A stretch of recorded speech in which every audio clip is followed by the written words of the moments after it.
dati pa rin, pinababalikan ko pag dumating na MRI. Sige. Dalawang buwan din naman ako nakatulog. Ito yung dati ko pang dating pasyente na sabi ko, asan yung inanapan ko to ng MRI. MRI. Hindi ko to ganong, hindi ko talaga siya inaano, di ba? Oo, Kasi nga, hirap na hirap si sir eh. ayaw mong galawin. Extensive myositis, bone marrow edema, naku po. Oh my gulay. As described, depression include bone marrow edema, secondary to stress fracture, osteomyelitis and otistitis pubis, soft tissues. Sir, hindi ka talaga pwede sa bone cracking eh. Hindi pwede, parang semi na to pagkakaintindi ko.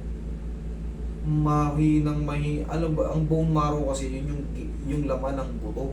Kumbaga yun yung pinakasustansya ng buto. Ito, Operan ako. yung loob niyan, may edema, may pamamaga. Oo, yun. Kaya siguro sumasakit. Hindi maalis yung Parang, naku, ang hirap ipaliwanag ito, sir. Kumbaga, sir, matindi tong kaso mo, sir. Buti na lang, hindi kita, sa bagay ako kasi, kita nyo, sir, haplos ka lang, sir. Hindi ka pwede sa cracking, sir. Talagang titiisin mo. Maano po ito? Pag may stress fracture na, siyempre, uupo mo, kakikilos mo. Sa mga simpleng kilos mo lang, napapfracture ka. Paano na lang pag binone setting ka? Magkakaroon ng yan, tinatawag na burst fracture. Pag nagkaroon ng burst fracture yan, totaling lumpo ka na. Totaling lumpo ka na. Tsaka lintik ang kirot nun pag buto mo nadurog. Kasi yung bone marrow mo, bone marrow edema, extensive myositis, bone marrow edema as described, differential include bone marrow edema secondary to the stress fracture, osteomyelitis, correct me if I'm wrong, otitis pubis, soft tissue, and subcutaneous edema. Sir, I'm sorry pero talagang haplos ka lang ng pagmamahal. Kumbaga, swerte mo na kung guminawa ka sa gagawin namin. Pero yung i-apply ko yung ito talaga yung hinihintay ko nung nakarampa, hindi ko to ginalaw nung nakaraan. Kaya siguro po, nirequest na nuclear medicine ba yun? Kasi orthopedic, umayaw eh. Yes po, ano po ito? Tapos may sabi niya, i-refer kita sa rheumatology. Alam mo kung ano nang parang, ito parang ang take ko ito. One door ka na lang, bone cancer. One door. Kumbaga isang pinto. Pauwi ka sa ganun. Kasi napapfracture ka na sa mga sarili mong Kaya nga sabi, i-nuclear machine ako eh. Oo, para tumigas ulit yung mo. Sir, hindi talaga to bra.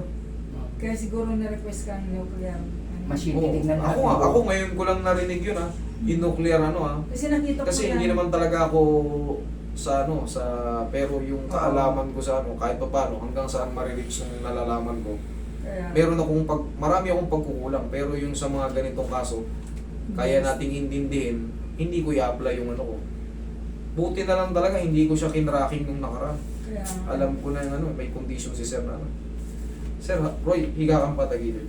Kahit pa paano, wala ka namang babayaran sa akin. Kahit pa paano, nagtitiwala ka sa akin, suklihan ko na lang kahit pa paano.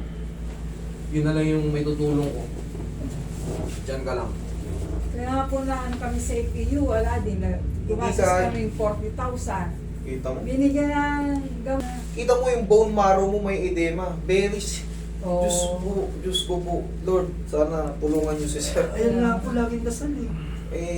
Hindi to basta-basta Pagka bone marrow, paano mamamaga yun? Isipin mo nasa loob yun kung wala kang ibang condition.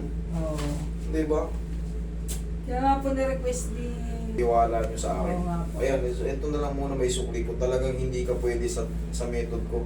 Lalo kang katulad nun, pinano ka lang dun, tinreatment ka ron, namaga yung mo.